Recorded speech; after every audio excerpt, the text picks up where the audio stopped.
next on News Live.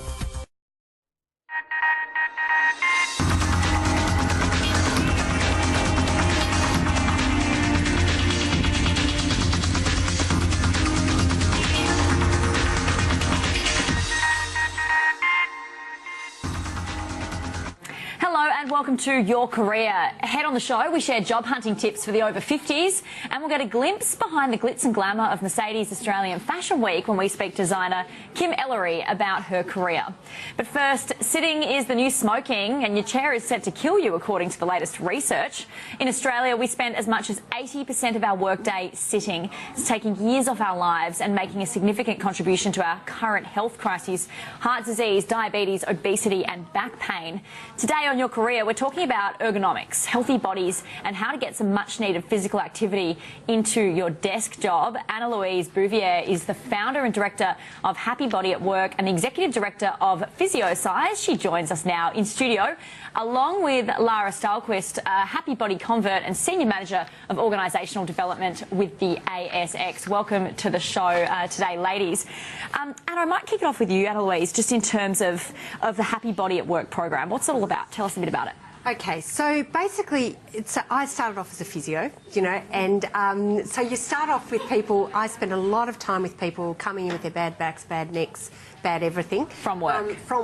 and basically what you start to realise is that there's a whole kind of perfect storm around a lot of people's, particularly in corporate life, a lot of people's bodies.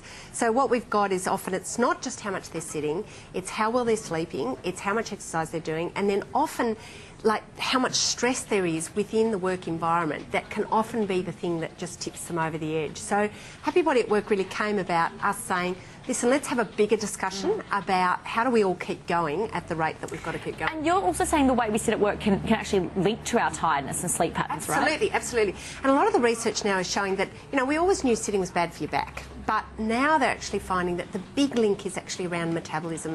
And we know that the longer you sit, the lower your blood glucose drops. And so as you're dropping, you go looking for a lift, and that's why we all go looking for sugar and chocolate and all that kind of stuff to sort of lift us up because we're tired. So what is the link between sitting and back and neck pain? What are the main things people are doing wrong? Well, you just imagine if you sit like a banana for kind of, you know, 80% of your day.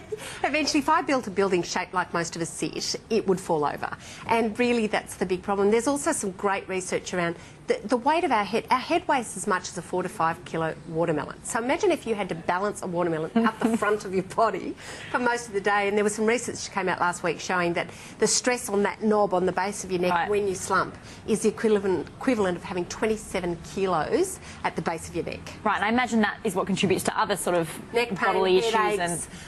Yeah, look, you know, another really big one is the more you slump, the more your guts get squashed. And so indigestion as well. Absolutely. Issues. So there's all sorts of stuff going on. All right, let's bring in Lisa now, because I want to get your view, Lisa, because you have implemented... Lara, sorry. You've implemented this program with the ASX. Can you tell us a bit about why you implemented the program? Yeah, I mean, it was a very, very simple decision for us. Just listening to Anna-Louise explain the program then to you was where it started for us. It just made a lot of sense. It's very, very simple. It was very, very logical. And everything she said just really resounded with what we were seeing in our organisation, what I was seeing in myself personally, working within a corporate environment.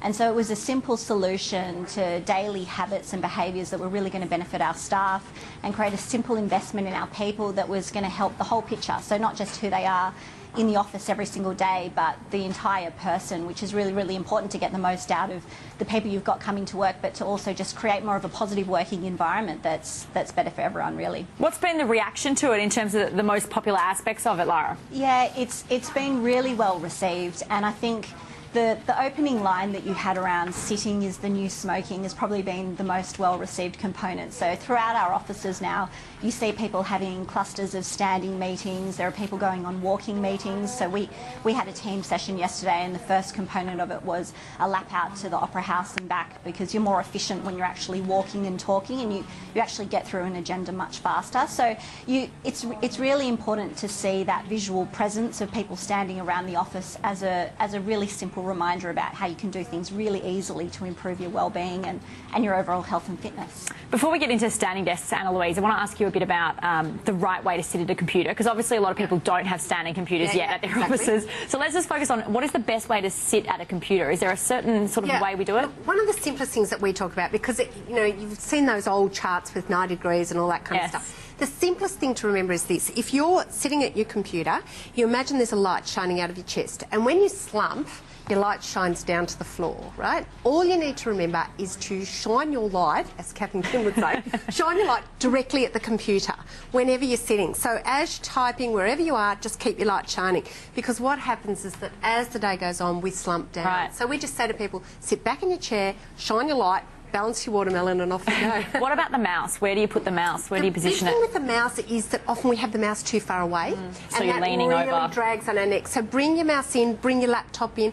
You know, a big problem is how many of us use laptops now, because immediately all ergonomics goes out the window. So simple things like a laptop stand or prop the back of your laptop up makes a really big difference to allow you to actually keep the mouse close. Now, something I'm a culprit of, I often do, is cross my legs under the desk. Yeah. Is that a no-no? Explain the problems with that. Because the minute you slump, you have to drop your light. Right. So the biggest thing you can do is, if you look at the royal family, they always sit on the edge of things, and they have beautiful posture. You only have to look at Lady Mary, you know, it's like she's always sitting on the edge of things. So if you sit on the edge of your chair for a while and then drop your knees to just below the level of your chair, that immediately straightens you up as well. Lara, I want to ask you a bit about the office layout there at the ASX. Did you have to change that? Was there a sort of a behavioural change as well when standing desks are sort of implemented? Yeah, so not initially. Initially, we rolled out the program with our offices as it was, so we didn't have any rearrangements. We were actually very fortunate in that we did have a dual site open that did have more of the standing desk, open plan, activity-based work arrangements that fit with a lot of the key principles of the program. But because we did have both sites, we found that it wasn't a mandatory requirement. You can find a way around not having standing desks. So we had people going to the kitchen benches with their laptops, reading articles or papers there. So you can get creative if you don't have all the infrastructure set up. However, if you do, it obviously helps, you know, with the transition to making things easier. And Anna-Louise, you agree with that? Look, that is such an important point, because I think these days people go, look, sitting is bad, therefore standing is good. But if you talk to anybody that has to stand for a living, like, you know, teachers, butchers, shop assistants, they'll just tell you it's a disaster. It's really hard. So a big part of this whole discussion has to be around making changes where you move more all during the day, and also when you get home. That's the other thing, you know, when you get on the bus, you know, don't sit, stand. When you get on the train, don't sit, stand. So if you have standing desks, you shouldn't be standing necessarily all day. No, it's impossible. In fact, I've gone into workplaces where they've spent a fortune on standing fit-outs, and you can see everybody sort of sitting around on their chairs, their laptops on their laps. So because it's about sort of making those regular changes, and I think the ASX was amazing like that, in that it came from culturally, from a lot of the managers just saying, this is what we're going to do. Things like Lara was saying about the walking meeting is fantastic, because you get such an energy boost from going for a walk. Gets people out of the office. Not eating lunch at your desk. That was one of the single biggest things. We found a huge amount of people, not only at the ASX, but everyone, eat lunch at their desk. Get up. You know, stand at kitchen areas, all that sort of stuff. And Lara, have you found that the fact that management's sort of supportive of it has made a lot more people sort of embrace it in the office as well? Yeah, I mean, that was one of our critical success factors. It really came from the top with our CEO endorsement, and then it trickled down from there. So it gave everyone permission, I suppose, in a sense, that this was the new way of working, this was the right thing to do, and it was something we all had to embrace collectively. So even though it was quite different from how things had been done previously, I think that endorsement from the top was really critical in making everyone realise, oh, they're serious about this and I should give it a go. And as a result, hey, I feel a lot better. In terms of cardiovascular exercise as well, because this is obviously an important thing for health and health in the workplace, and I'm sure productivity in the workplace as well. What about time poor workers who might work long hours and not necessarily have time for exercise? Yeah, absolutely. The great thing is with exercise now is that they're saying that just a tiny bit of anything is really good. In fact, a good study came out last week saying that actually it increases your longevity. But it's what we call huff and puff exercise. So exercise that where you get to the point that you can talk, but you're kind of going like this. So, you know, if you just are walking home from work and choose a flight of stairs to run up, that is a fantastic way to boost your energy levels. If you, any set of stairs that you see, go up 2 at a time. If you get a chance to walk home, walk fast between one sort of power pole and slower through the next. Those kind of things, like little boosts to your activity levels, actually make a huge difference to your energy, and they also help you sleep. And so I think that's the kind of part of the equation that we hadn't really understood, is if you sleep better and you sit less and you move more, when the stress comes on, you're going to cope better. And that's kind of the big message. A very important topic. Thank you so much. We'll have to leave it there. But thank you so much. Anna-Louise Bouvier there and Lara Stolquist also joining us from our CBD studio on that topic, which I'm sure a lot of people can relate to these days. We do have to take a quick break now. Coming up next, though, we'll take a peek behind the catwalk curtain to speak to cutting-edge designer Kim Ellery ahead of her show at the coming week's Mercedes-Benz Fashion Week. That's next.